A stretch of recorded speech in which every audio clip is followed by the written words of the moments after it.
आपला ते ध्येय सत्य झालं आणि त्या सुप्रभा राजशिष्यनेचा शेवट आम्ही केला.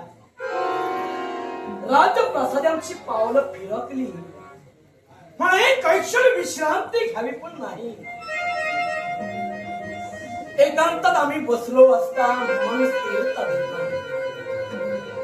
विचारांची विचारवली, प्रश्नांची प्रश्नावली, अति विचाराचं चक्र गरगरा गरगरा फिरू लागतो.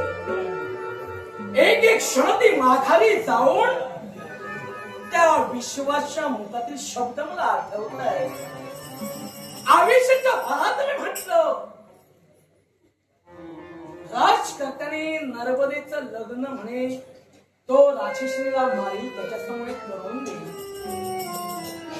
पण तेच लग्न मी नाकारिलं असं त्याला म्हटलं. पण ज्यावेळी राजप्रासादी आम्ही गेलो, राजांच्या मुखातील शब्द, राधे बोलल्या शब्दाप्रमाणे नर्मदेचं लग्न तुमच्या समवेत झालं. हे शब्द ऐकल्यानंतर मनाला एक वेगळी उत्तेजितता मिळाली. मनात वेगळं फार वातावरण वेगळंच म्हणे क्षणाला वेगळं आठवत आहे. त्याच्या मुखातील शब्द, नर्मदा कशी म्हणे तिचं वर्णन,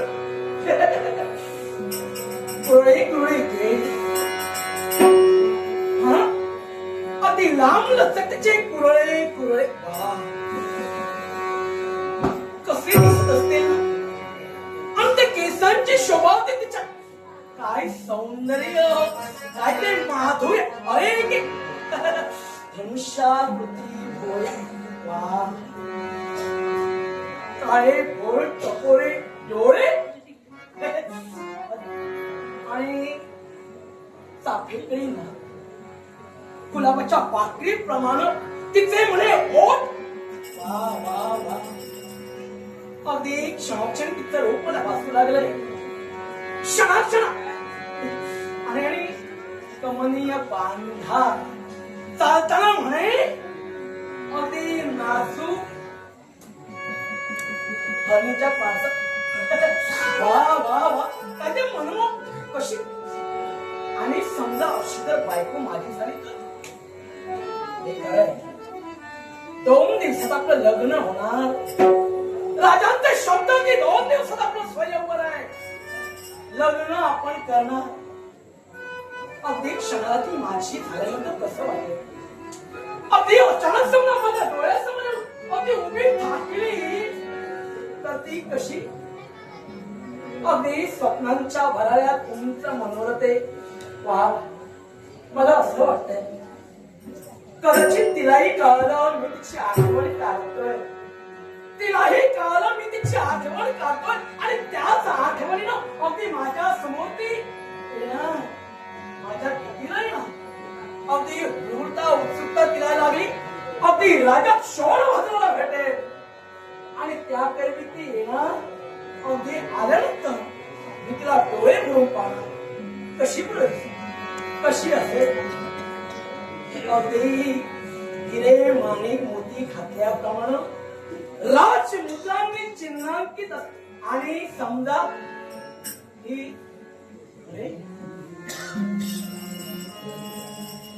या स्वप्नातील चांदण्या बरंच काही सांगताय. हे वातावरण बदललं, सर्वत्र वातावरण बदललं आणि नवचैतन्य जागृत म्हणजे आले की काय. अगदी हुबेहूब तसं चित्र मी पाहिलं तशी येणार आली. अशी आली पुढे पुढे ते धनुष्यातून काळे भोळ टपोरे अगदी मनाचा वेध आणि त्याच मनाच्या वेधानं अगदी मला साथ देत अगदी ती इथं येते असं मला वाटतंय. आणि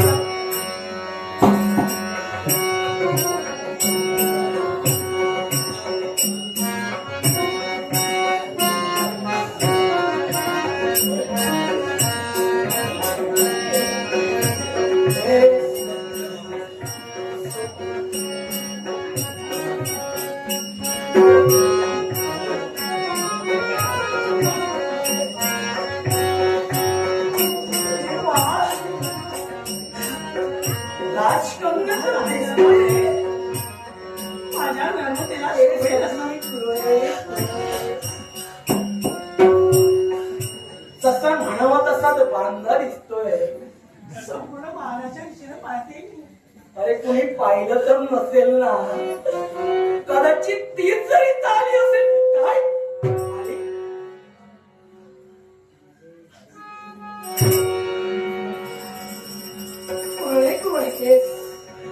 तर शॉक होते बोल.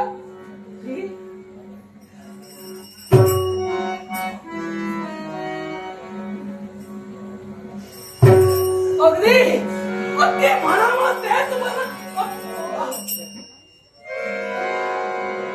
हे स्वप्न तर हे स्वप्न. अहो राजा माझ्याशी बोलते. नमस्कार. माझ्याशी नमस्कार.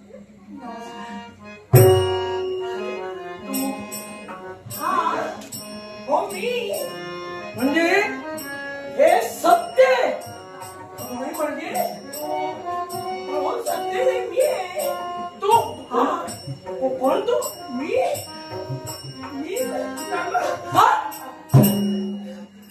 वा काय बनवून तुझा संकेत आहे ना रे. जिची मी आठवण काढतोय ती माझी प्रेयसी. आता तू बोल नको. नाही नाही तू बोलत आता काही सांगायचं का? सांगायचं तर आहे पण तुला मी सांगू देणार नाही. आज मी तुला सांगणार. तुम्ही मला सांगणार. तू माझ्यासाठी आली. हस्ती मोदीचा राज म्हणजे ही नर्मदात आहे. अगं बरं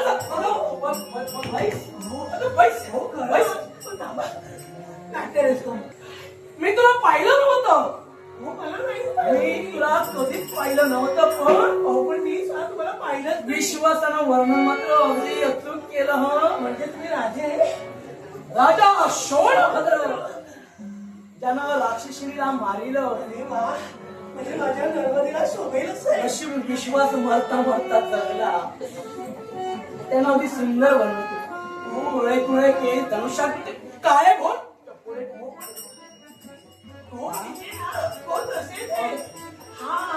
अगदी तशाच तसे गुलाबी पाखराच्या प्रमाणे पोट.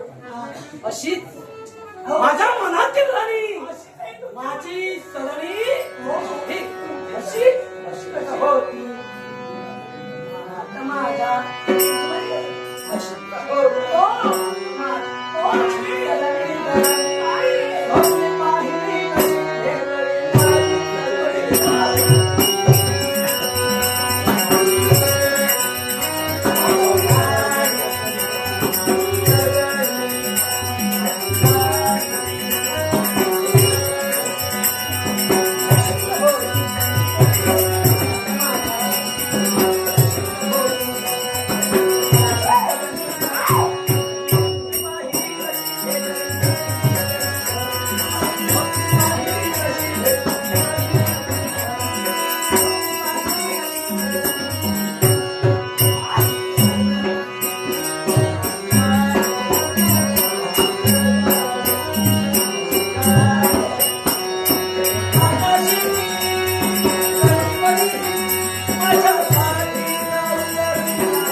स्पर्श आहे ना, सारा देवानं मिसळून गेलेली काय स्पर्श आहे. शरीरा होता हृदयाची कुंपण कुठल्या कुठे निघून गेली आणि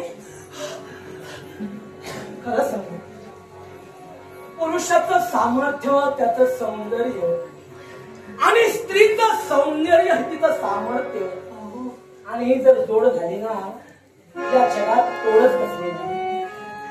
समाधान वाटलं तू म्हटली आता तू बोल. मला सुद्धा समाधानात वाटलं काय हे सौंदर्य पाहिलं, हे राजवैभव पाहिलं, आपल्या शरीराचा स्पर्श माझ्या शरीराला होता, हृदयाच्या भावना मनाच्या ठिकाणी उठून गेल्या आणि माझं मन मला सांगून गेलं नेत्राची आणि या नेत्रातून मिळालेली संकेत, नेत्राला नेत्र संकेत होता. मन कसं माझं सांगून गेलं का नाही, एकच मला सांगून गेलं काय माहिती चंद्राने चांदणे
महालाच्या आत म्हणून कुणीतरी आपल्या प्रेम भावना व्यक्त करतो.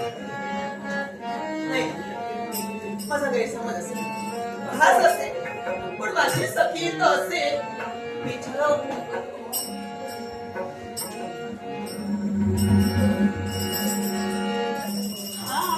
सारखं बघत राहा, टकमक टकमक टकमक पिछल्यावर बघत राहा. चंद्राच्या त्या डोळ्या चांदण्या, तुझं माझं असं एकत्र राहावं आणि आम्हा दोघात तिसरं कोणी नको यावं असं वाटलं.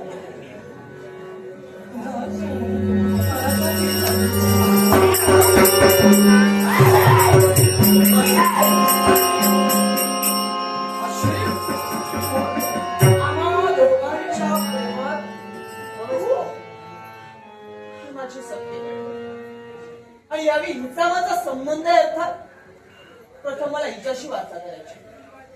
संबंध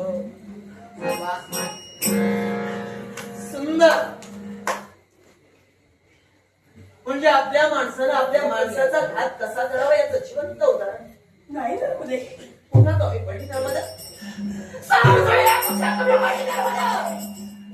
नर्मदे तू कुठं चुकली नाही. स्वतःची प्रेमरूपी भावना व्यक्त करण्यासाठी फक्त तुला मी पाठविलं. तू कुठे कमी पडली नाहीस ग.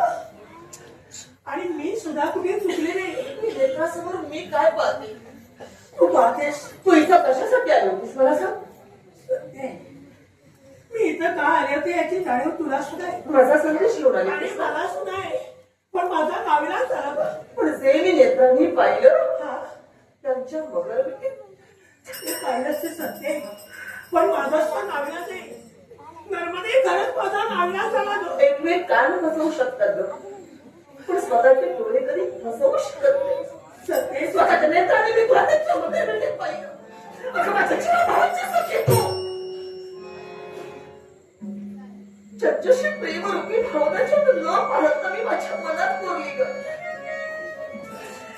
आणि तेच माझं प्रेम व्यक्त करण्यासाठी तुझ्यापर्यंत संदेश दिला.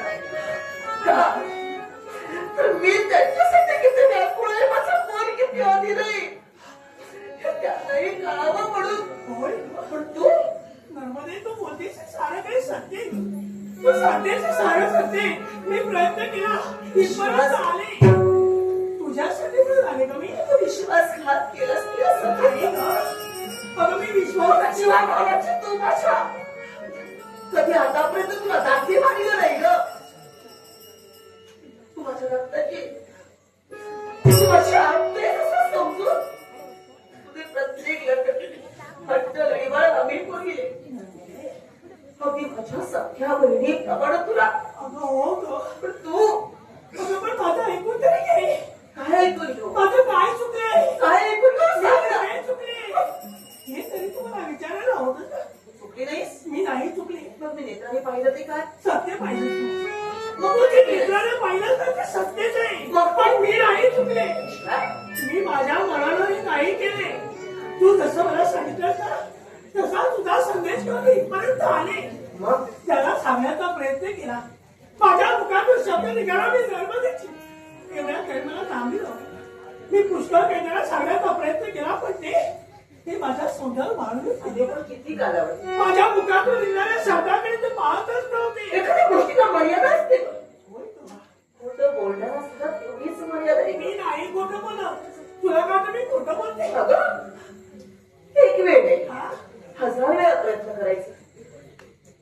स्वतः मनापासून सांगण्याचा प्रयत्न केला असतास ना तर स्वतःच्या मनातील भावना तू व्यक्त करू शकली असतीस. तू कोण आहेस, तू कशासाठी आहेस हे त्यांच्यासमोर तू व्यक्त होऊ शकली असतीस. पण नाही, नर्मदे, तू ते न करता तू स्वतःच्या मनातील पापी भावना व्यक्त केली. नाही.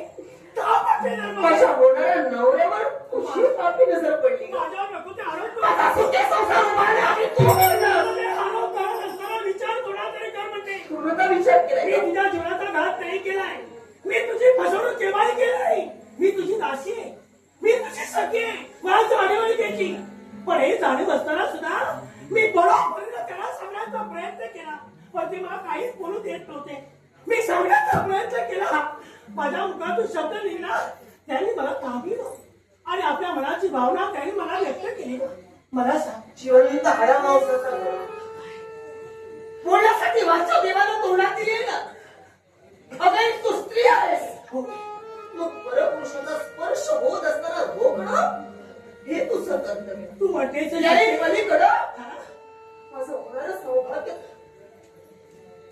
सुखी संसाराची स्वप्न मी माझ्या नेत्रासमोर रंगवली. पण ती सारी स्वप्न तू मस्त स्वतःच्या हाताने केलीस आणि म्हणतेस मी तू माझ्या बरोबरीला संपवण्याचा प्रयत्न केलास. मी माझ्या मनानं तुझी स्वप्न नाही करून लावली. त्याला गाडीभूत कोण असेल तर राजेंद्र सांगायचा बरोबरीनं मी प्रयत्न केला. आणि मला सांगा, मी जाणून बुजून इथं आले होते का?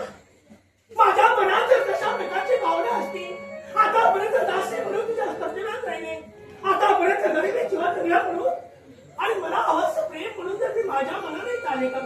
तू सांगितलंस ना मला माझा संदेश घेऊन राज कर्त्यापर्यंत तुला माझ्या मनाची त्याला नव्हता.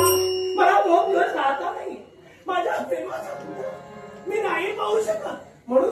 आणि दुसरं म्हणजे मला सांग, हे राजवस्त्राला, हे राजवस्त्राला का तू मला दिलीस? का दिले? का दिलेस? तर माझी तू तू दासी म्हणून कुणी म्हणतो नाही की अंगावर वजन घसरण्याच्या घातल्यानंतर माझी दासी कशी करून सोबायला तू काय केलंस का? मग त्यानं माझ्यावर पाहिले तेव्हा मी तरी काय करू शकणार अगं शिवा भावाची तुला पाहिलं हा तिथं पाठव तुला सुद्धा दासे म्हणून तुला पाठविलं नाही ग. बरोबर आहे ना तर एखाद्या राजकन्ये प्रमाणात तुला सहज शृंगार केला पण तुला तरी माझं चुकलं. कागद पक्षानं किती जरी राजहंस म्हणून डोलण्याचा प्रयत्न केला तरी तो कधी राजहंस होत नसतो ग. शेवटी कागद पक्षी तो कागद पक्षी आणि राजहंस तो राजहंस. कावळ्याला किती सोन्यानं जरी मिळविलं असेल ते तो उखाण्यावर जाऊन बसणार आहे. याची जाणीव आहे मला एवढी उदाहरणं देण्याची काही गरज नाही मग तेच घडविलं. पण मला त्याने आपल्या स्वतःच्या प्रेमात व्यत्यय पडला मग माझा नाविलाज झाला. शेवटी मन मनाशी कुठलं जातं का इतका तासाचे ज्या माणसाच्या नेत्रानं होतो त्या तो नेत्र घेत त्याच्यावर होतं. मला सांग माझ्या जर जागी तर तू असतीस आणि त्या राजकारण्यानं तशा लोकांची भावना तुझ्या मनात निर्माण केली असती तर तू माघारी घातली असती. स्वतःचे प्राण त्यागले असते पोलीस नाही पण हे फक्त सांगण्यापुरतं असतं. माझ्या सखेसाठी तिथं तू पहिल्यांदा मानलं असतं. असं कसं स्वतःची पायरी चढली असते वा पण स्वतःच्या चारित्र्याला कलंक लागे. लहानपणापासून जपलेला कलंक लागे. राज स्वतःला स्वतःच्या पोटच्या पोळीप्रमाणे वाढविलं त्या बापाच्या तत्वाला कलंक लागेल तर जीवनात वर्तन केव्हाही करणार नाही. कारण उद्याच्या शुभमुहूर्तावर माझं लग्न आहे ग. पण त्या लग्नाचा सुख सोहळा परिपूर्ण होण्याआधी माझ्या सखीनंच माझ्या साऱ्या जीवनाचे राग केले. मला सांग 2 दिवसावर तुझं लग्न होणार होतं ना ग? मग तू सुद्धा एक स्त्री आहेस मी सुद्धा एक स्त्री आहे. तू त्याला न पाहता मनाच्या ठिकाणी प्रेमाच्या भावूक कल्पना निर्माण केल्या त्याच्याविषयी स्वप्नात तू जाणून केलीस. एक स्त्री होतीस ना मग मला सांगतेस की स्त्री असून तू त्या भावना जपायला हवा होता. मग मला सांग त्याला न पाहता तू सुद्धा भावनाविषयी होऊन गेलीस. मला सांग. प्रेमाच्या भावना प्रेमाची स्वप्न तू ज्याची पाहत होती त्याची मी कधी कशी मी प्रेमात त्यांच्या कधी पडले ग? स्वप्नात पण शावे स्वप्नाचा वाद माझ्या लग्नाचा विचार आमच्या पितृदेवतेनं केला त्यावेळी आम्ही स्वयंवर मंडपासाठी जो पण ठेविला जो त्या पणाची परिपूर्तता करेल त्याच पुरुषाशी आम्ही लग्न करू. मग तो पुरुष कुणी असू द्या. नाही कुठल्या जातीचा विचार करणार नाही कुठल्या धर्माचा विचार करणार. तो पुरुष तरुण आहे युवा आहे की वृद्ध आहे याचाही विचार करणार नाही. पण जो अटीची परिपूर्तता करेल त्यांच्याशीच आम्ही विवाह करू. शोणभद्र राजांनी तो पण पुरी परिपूर्ण केल्यानंतर ज्यावेळी आमच्या पितृदेवतेनं आम्हाला कथित केलं नवे नवे तर यांच्या सौंदर्याचं वर्णन कैलासनाथ शिव शंभू भोलेनाथांच्या मुखातून बाहेर पडलं. त्याच वेळी आम्ही त्यांच्या प्रेमात पडलो पण त्याला पाहण्याची जिज्ञासा मनाच्या ठिकाणी. होय ना कारण न पाहता केलं जातं ते खरं प्रेम. मग सौंदर्यावर पाहून कुणी भाळेल ग? कारण सौंदर्य क्षणी आहे पण न पाहता जे करतात ते खरं प्रेम आहे. ज्यांना मी पाहिलं सुद्धा नाही त्यांच्यावर मी भाले पण त्या माझ्या प्रेमालाच माझी सखी आली. मग नर्मदे मला सांग तू म्हणतेस की शिवशंभू महादेवाने मला सांगितलं माझ्या जीवनात कसाही असू नये असं जर तुझ्या मनात होतं तर त्यावेळी तुझ्या मनात संशय का निर्माण संशय झाला नाही. आणि त्या संशयानं तू मला राजपर्यंत पाठविलं. अरे याला मग संशय दोन होत नाही. दिवस तू का थांबू शकली नाहीस ग? कारण दोन जीव म्हटल्यानंतर मन मनाशी ओढलं जातं. वा ज्यावेळी हृदयाची एका हृदयाशी ओढ घेतली जाते ना त्यावेळी ते खरं प्रेम मानलं जातं. म्हणजे मग ते ते तुझ्या- प्रेम होती भावना आमच्या मनात ज्यावेळी निर्माण झाली ना त्यावेळी स्वतःला नाही रोखू शकलो. कारण माझं लग्न होणार होतं त्यांच्याशी आणि त्या नवऱ्याला पाहणं कुठल्याही परपुरुषाला नाही. मग नर्मदे त्यांच्याशी माझं लग्न होणार आणि म्हणून मनात आनंदानं भावना निर्माण झाली. वा पण चुकले मी तुझ्या बाबतीत. चुकलीस पण मी चुकले नाही. कारण जिला लहानपणापासून मी जीव लावला मी माझ्या मनानं मी चुकले नाही. ज्या अर्थी त्याने माझ्यावर प्रेमाचे प्रेम अर्पण केलं, त्याने प्रेमाची भावना माझ्यासमोर व्यक्त केली, त्याला मी थांबवण्याचा प्रयत्न केला.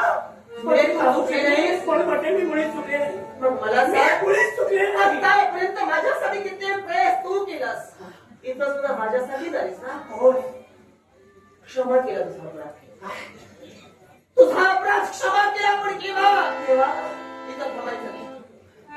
आज स्वतःवर माझा जीव जाईल, मी मनामध्ये कणावरील तुमच्या मार्गातील काटा म्हणून तू उभी राहिलीस. मग या तुझ्या सखेची तुला आज्ञा आहे, जा आमच्या नाकात तुझ्या आज्ञेनं मी इथपर्यंत आले होते. ती जेव्हा तुझी आज्ञा म्हणून आणि तुझा संदेश घेऊन तू इथपर्यंत आले होते. पण तुझा संदेश त्यांच्यापर्यंत पोहोचवण्याच्या अगोदरच ते माझ्या सौंदर्यावर आले, ते माझ्या मनावर आले आणि त्यांनी माझ्यावर नितांत प्रेम केले. शराचं नावही ना, त्याने माझ्या मनाशी मत गुंतवले. अर्थात तुझ्या आज्ञेनं मी जरी काल असेल तर त्यांच्या आज्ञेशिवाय मी मुळीच जाऊ शकणार नाही. तोपर्यंत मी मला करत नाही. तू इथून जा म्हणून तोपर्यंत मी मुळीच इथून जाणार मुळीच नाही. जाणार नाही. तू हट्टीला का म्हणा? मी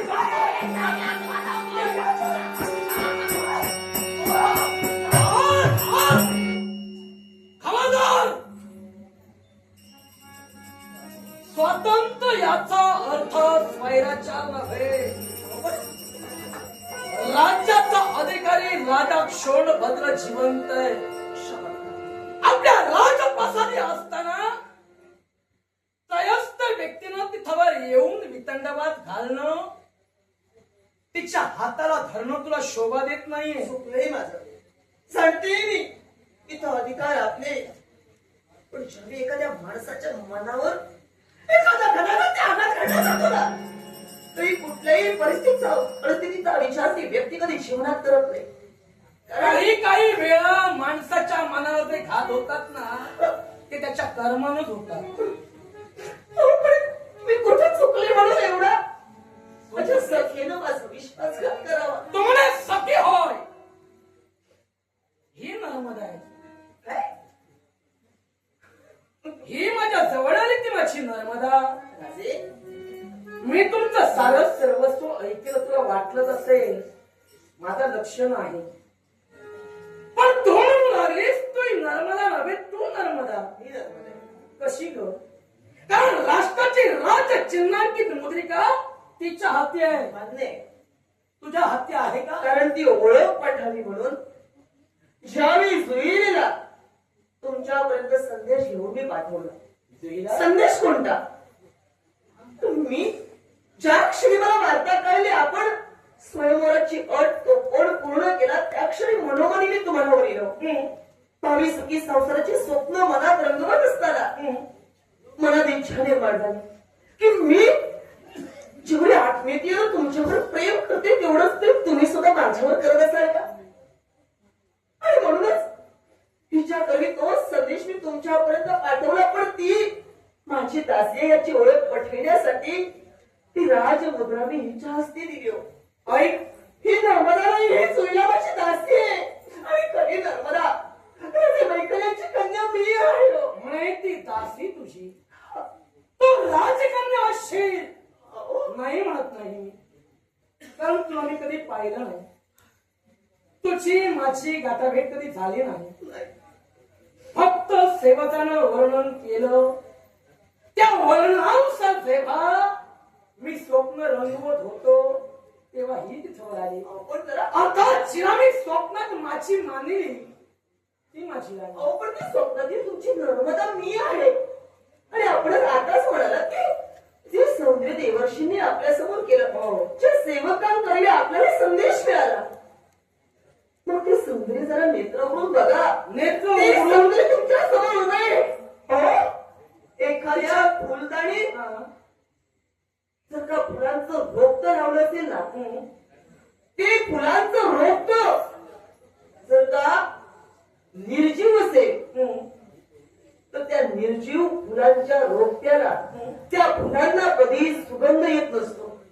पण तेच रोपटे जर का सजीव असेल आणि त्या वृक्षाला जर का फुलं आली असतील तर त्याला सुगंध मात्र नक्की येतो. तू वेद राजे हो, मग एक दासी आणि एका राजकन्येबद्दल तुम्हाला थोडा सुद्धा फरक जाणवला नाही? नाहीच ना. हो?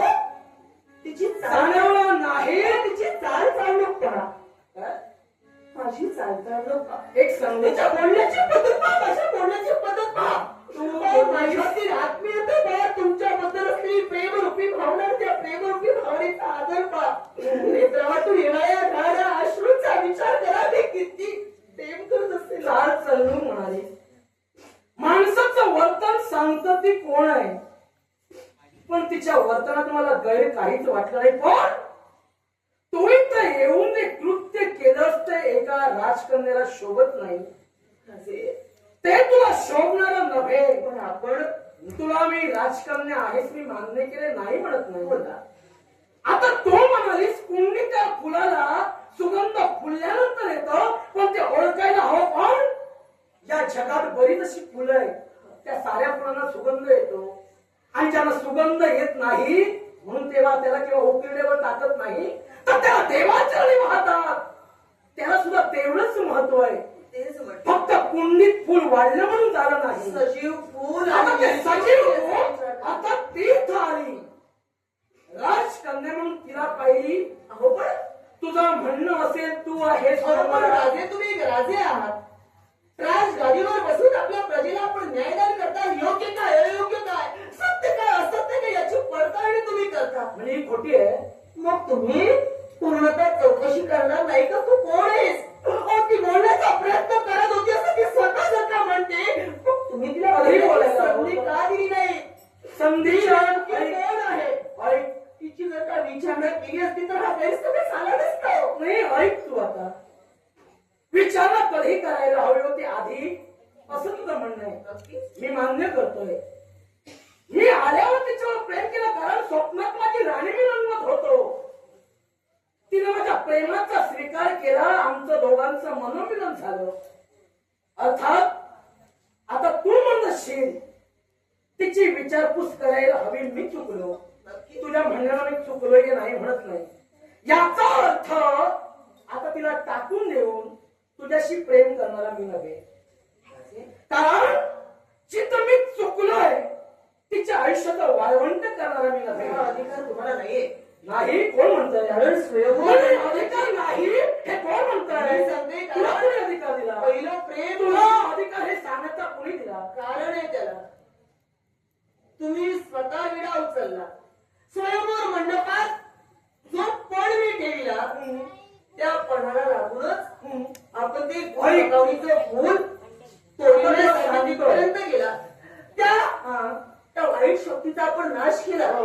आणि त्यानंतरच तुमचं आणि माझं लग्न होणार हा संदेश माझ्यापर्यंत आला. म्हणजे ज्यानं तो पण पूर्ण केला त्यालाही माहिती होतं की ही अट पूर्ण केल्यानंतर लग्न आपलं होणार आहे.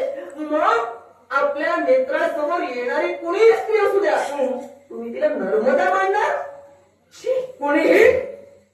कोणीही म्हणू नकोस. दुसरी गोष्ट एक तुला सांगतोय. तू म्हणत असशील तुझ्यासाठी मी विडा उचलला. हा तुझा आधी गैरसमज आहे. कारण ज्यावेळी संदेशाला तेव्हा त्या सेवकाला सांगितलं जी राक्षीण सुप्रभाती सर्व राजकर्त्यांना शेवट करते, अर्थात क्षत्रियांच्या संरक्षणासाठी जनतेच्या हितासाठी तिचं मी रक्षण केलं. तुझा मी नकार राजदरबारी दिला होता. तेव्हा राजकर्त्यांच्या मुखातील शब्द राजे बोलल्या शब्दाप्रमाणे माझ्या कन्येशी तुम्हाला लग्न करायचंय. मान्य केलं. मी चुकलो. तिला माझी तुला नर्मदा तिला मानली हेही मान्य केलं. आता तुला सरळ स्पष्ट सांगतो राजे. माझा एक प्रश्न सरळ स्पष्ट तुला सांगतोय. आता तिच्यावर मी प्रेम केलंय. कारण स्त्री शिवस्त्री चारित्र्य म्हणजे काचेचं भांड आहे. तिला एकदा तडा गेला तो परत जोडता येत नाही. स्त्रीची इज्जत एकदा गेल्यानंतर ती माघारी कधी येत नाही. अर्थात तिला माझा स्पर्श झाला. माझ्या मनाचं काय? माझ्या स्पर्शानं ती विटाळली आहे. आणि ही विटाळल्या कारणानं तिचा स्वीकार मी करणार आहे. राजे तेव्हा तुझ्या बापाला जाऊन सांग मुळीच नाही. उद्याचा घाट घातला तो बदला हे लग्न होणार. केव्हाही नाही राजे. आपण सहज म्हणाला पण विचार करा. ते एक राजकर्ते त्याला ज्याने आपण इच्छा आपली त्यांची पूर्ण केला म्हणे आपण पहिल्यांदा नकार दिला असेल, आपण नकार दिलाही असेल, मी नाही म्हणत नाही, पण ज्यावेळी तो पण ठेवलाय अर्थात त्या पितृदेवतेनं माझ्या आपल्याला ती अट सांगितली, आपण होकार दिला, मग तुम्ही तिचा विचार करताय, मग माझ्या भावनाचा विचार कोणी करावा? एक राजकर्ता म्हणून देशोदेशीचे निमंत्रण दिले, आपल्या कन्येचा शुभविवाह उद्याच्या शुभमुहूर्तावर होणार आहे, मग एका बापाच्या हृदयावर किती आघात होणार आहे? आपल्या कन्येचा विवाह तुटून त्याच राजकर्त्यासोबत एक दासी विवाहबद्ध होणार आहे. काय आदर्श तुम्ही जीवनात घालणार? मग मला सांग, तिच्या प्रेमाचा मी त्याग केला, तुझ्याशी लग्न केलं, उद्या अपवाद ठरणारे राजा शोणभद्रानं एका स्त्रीच्या प्रेमाची हेटाळणी केली आणि एवढं असून सुद्धा तिच्या जीवनाशी खेळला, तुझ्याशी लग्न मी केलं, तो आदर्श कोणता राहील? हा विचार प्रेम करण्यापूर्वी करायला आता हवा. प्रेम करण्यापूर्वी करायला हवं तर तो म्हणणं बरोबर हो आहे. ना? पण मग जर का चूक आता तुमची मला झाली, सांग, चूक मान्य केली, तिचा स्वीकार करतो म्हणून सांगितला, स्त्रीचा आदर मी ठेवला, तरी तू म्हणतो याचा पूर्वी विचार करायला होता. सत्य. आता मला सांग, तुझ्याबरोबर लग्न करून समजा तिलाही मी ठेवली, तुला चालेल? मला मान्य नाही. नाही ना? कारण या विश्वात अशी कुठली स्त्री नाही जिनं एखाद्या पुरुषावर जर का प्रेम केलं असेल ना, ती प्रेमरूपी भावना कशी असते? हा. स्वच्छ मनानं जडतं ते प्रेम होय.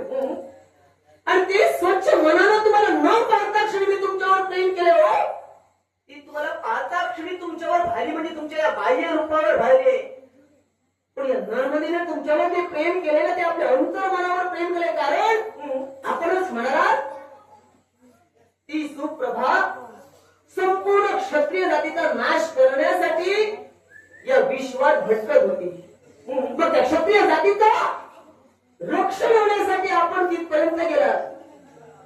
स्वतःच्या जीवनाचा विचार न करता परमार्थासाठी तुम्ही झटण्याचा प्रयत्न केला, त्यावेळी स्वार्थ मनात बाळगला नाही, पण ज्या अटीप्रमाणे ती आपण अट पूर्ण करून ते पुढे तिथपर्यंत घेऊन आलात, त्याच वेळी आम्ही मनोमनी तुम्हाला न पाहता तुमच्या अंतर मनावर आम्ही प्रेम केलं.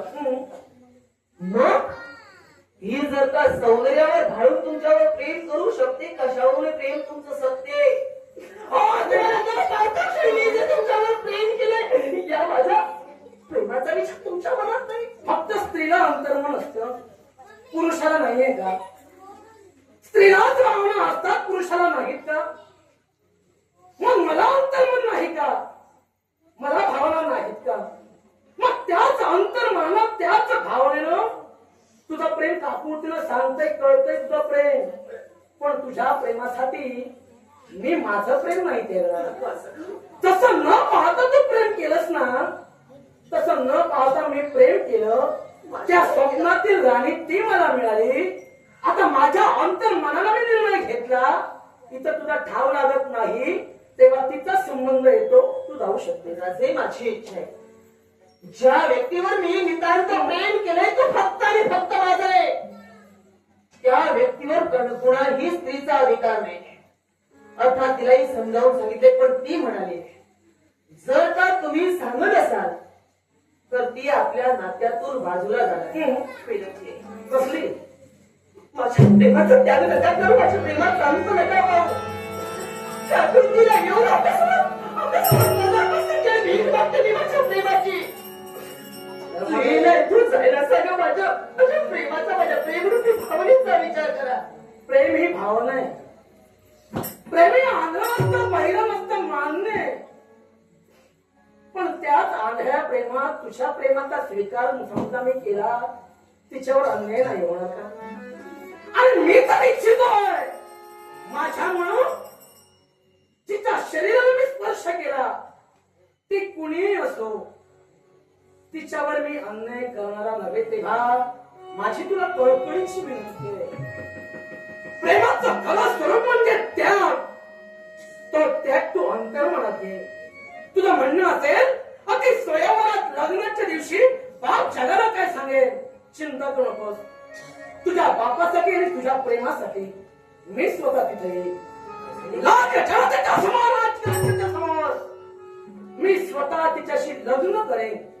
घडलेला प्रसंग मी प्रत्येकाला सांगेन, त्या तमाम त्याला सांगेन. स्त्रीच्या जीवनावर अन्याय करणारा मी नव्हे तेव्हा उच्च नीचपणा मी कधी पाहणार नाही. माझ्या न्याय कक्षेत ती उच्च होय, अर्थात मी माझ्या प्रेमाला प्राधान्य देतोय. जा, तुला मी मुक्त करतोय. तिला जाऊ देणार नाही. हे वाई नाही. आतापर्यंत काकू तिला येऊन तुम्हाला समजवण्याचा प्रयत्न केला, पण तुम्ही थेट आघात माझ्या मनावर केला. एखादी शरीराचा काम झाली असेल तर त्याच्यावर इलाजही करता येतो. कालांतरानं ती जखम भरवली जाते. जर मनावर एखादी वेदना, त्या मनाला होणारी जखम, त्याच्यावर कुठलाच उपाय अविश्वास नाही. जिला सख्यत्व दिलं, रक्तापेक्षा प्रिय नातं जिच्याशी जपलं, तिनं मला दगा दिला. तिथं न पाळता प्रेम करणारी व्यक्ती, जिने नर्मदेवर प्रेम केलं ती व्यक्ती परत स्त्रीचा स्पर्शही समजू शकला नाही. हे जर का तुमचं प्रेम असेल तर स्वतःचं प्रेम सिद्ध करण्यासाठी आणि माझ्या जन्मदात्या बापाची निरस्थानाची ती यापुढे होणार आहे ती रोखण्यासाठी तुम्हीच म्हणाला, प्रेमात भोगापेक्षा त्यागात फार महत्व आहे. तो त्याग सुद्धा स्वीकारत असताना असा स्वीकारेल, या प्रेमाला सुद्धा लक्षात घ्यायला हवे. जर का तुम्ही त्या जुईदेवर प्रेम करत असाल, नर्मदा म्हणत आहे का तो माझा होऊ शकला नाही, तो या जुईचा जीवनातला होऊ देणार.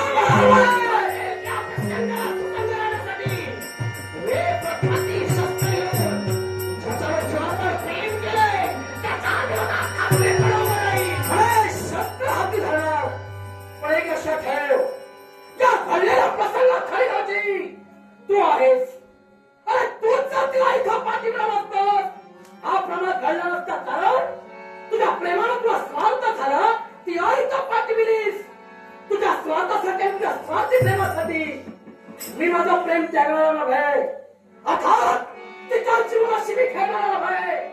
तू शस्त्रच काय, तो किती मात्र प्रतिकार कर, माझा खंबीर उभा राहणार आहे.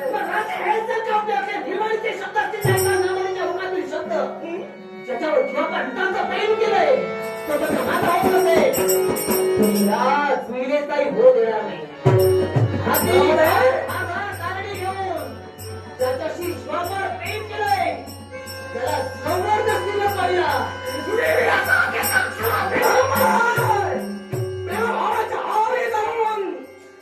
माझ्या जीवनाशी खेळलीस आणि आमच्या सुखी संसाराची जागा ठेवायची.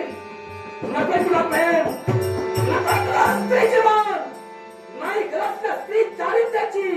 कारण तिला स्वतःचं चारित्र्य हे दुसऱ्याच्या चारित्र्यापेक्षा महत्वाचं वाटतंय. तिच्यापेक्षा तुझं महत्वच आहे नाही गरज.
लागतीस त्यांच्याशी माझं लग्न होणार.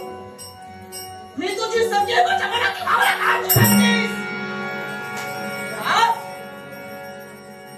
मन कलुषित झालं. स्वतःच्या मनावर स्वतःच्या भावनांवर ताबा मिळवणार नाही. भावनाविवश झालीस. स्वतःचं मन कलुषित करून आज राजकर्त्यांशी प्रेम तू केलंस. राजकर्त्यांच्या मुखातील शब्द ते माझा स्वीकार करणार नाही का तुझा स्वीकार करणार नाही. मनावर असंख्य आघात होऊ लागले. स्वतःला पुनरावृत्त झाले. सप्त उठावी म्हणून ही नर्मदा तुला शाप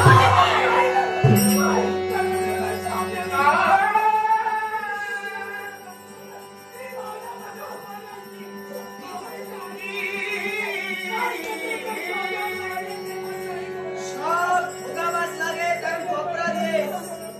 आणि शाप कोणताच आहे यापुढे या विश्वात एक नदी म्हणून तू वावरशील. या विश्वात तुला नदी म्हणून तुला ओळखतील.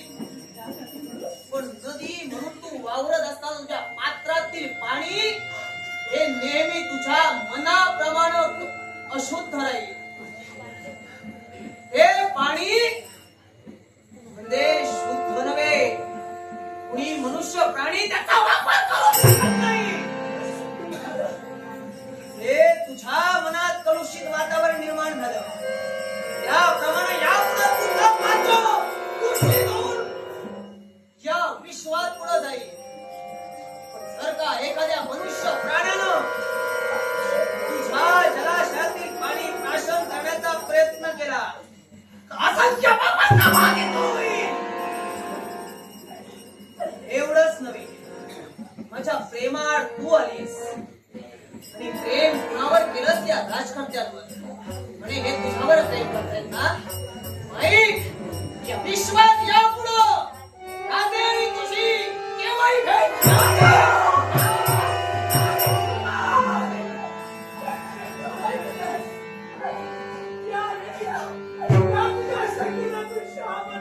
भोगावाच लागेल.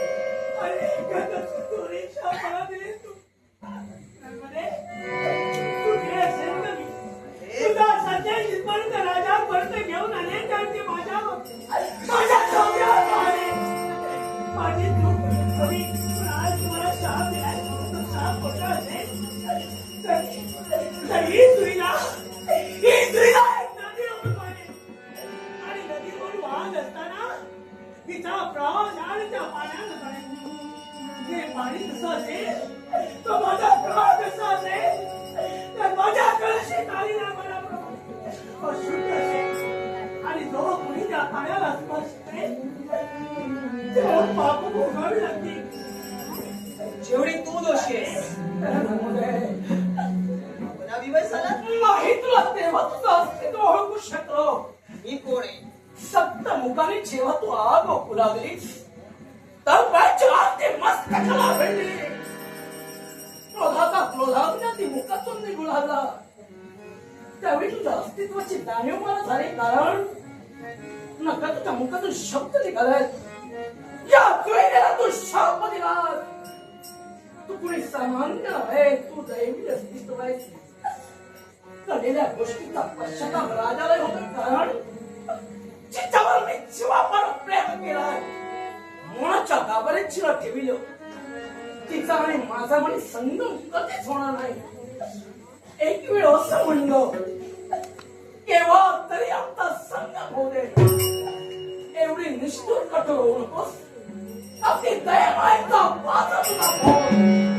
आत्मीयतेनं तुझ्या प्रेमासाठी एक वेळ तरी आम्हा संगम तोडले. आता धैर्यता जागृत झाली मनात. ज्यावेळी काकू केलं माझ्या मनातील भावना मी तुला व्यक्त करत होते त्यावेळी ती भावना तुला समजली नाही. पण या वेदना तुला भोगाव्याच लागतील. पण ऐक, तू माझाही अपराध केलायस. कदाचित ज्या नर्मदेवर तू प्रेम केलंयस ती प्रेमरूपी भावना यापुढे तुझ्या मनात जागृत होईल. कदाचित त्या प्रेमरूपी भावनेनं परत पुन्हा एकदा मनात विचार येईल. पण नाही, जो आता माझा नाही तो कुणाचाही नाही. हे शब्द माझ्या मुखातील विश्वातील सारी पुरुष ही मला तुच्छ आहे. तुम्हीच काय या पुढे या विश्वात ही न मला अविवाहित राहणार आहे. नाही केव्हाही लग्न करणार. आमचा जीवनाचा संगम नको होऊ दे. आमच्या प्रेमात ती तेढ होऊ दे, पण तुझं आयुष्य फुकट करू नकोस. कोणत्याही पुरुषाची लग्न करतो खरीच नाही. असं करू नकोस. मी आजन्म अविवाहितच राहील. आपण सुद्धा यापुढं या विश्वात एक नदी म्हणून प्रसारित होणार. या विश्वात साऱ्या नद्यांची जागा पूर्व दिशेकडून पश्चिम दिशेकडे वाहणारी दिशा आहे. पण आज ही नर्मदा तुम्हा साऱ्यांचा त्याग करून जाते. तुम्ही वाहताय पूर्वेकडून पश्चिमेला. नाही तुमचा मला कधी संबंध जुळणार. तर पश्चिमेकडून पूर्वेला वाहण्यासाठी मी नर्मदा सिद्ध होईल. नर्मदा सिद्ध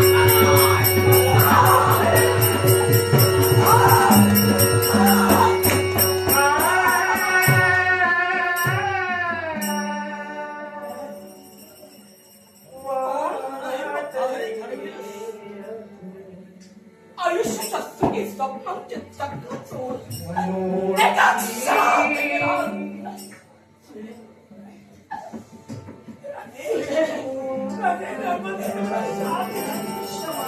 मी सुद्धा एक नदी होऊन होणार आहे.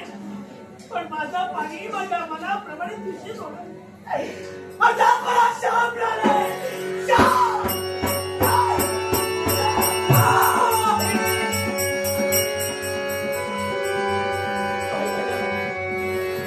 माझ्या